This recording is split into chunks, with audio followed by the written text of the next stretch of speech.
दुख एक शत्रु नहीं है हमारा, बल्कि वो जागरण का साधन है।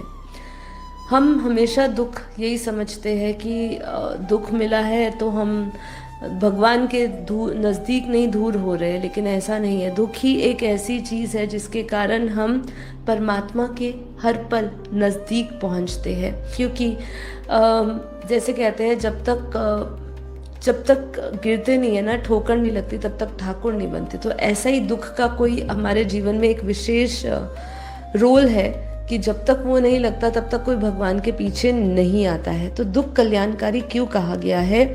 दुख ईश्वर की छिपी कृपा है, आत्मा को जागृत करने की एक दिव्य योजना है।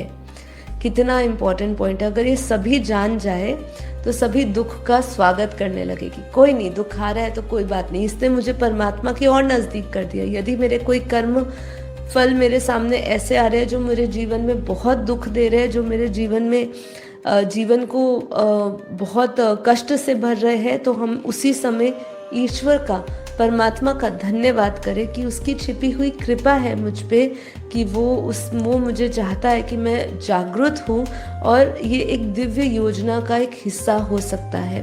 तो यही है कि वो एक जागरण का साधन बना हुआ है दुख।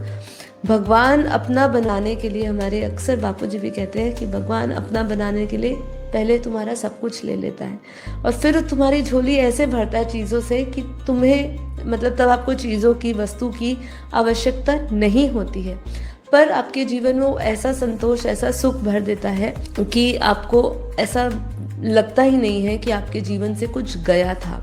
तो ये सब चीज़ें जो है, ये देखिए अनुभव की बातें हैं। अन्यथा तो आपको तो यही लगेगा कि भाई दुख तो, भगवान हमें दुख दे रहे हैं तो ये रचना ऐसी नहीं हो सकती। आप देखिए संसार में दुख कितना है।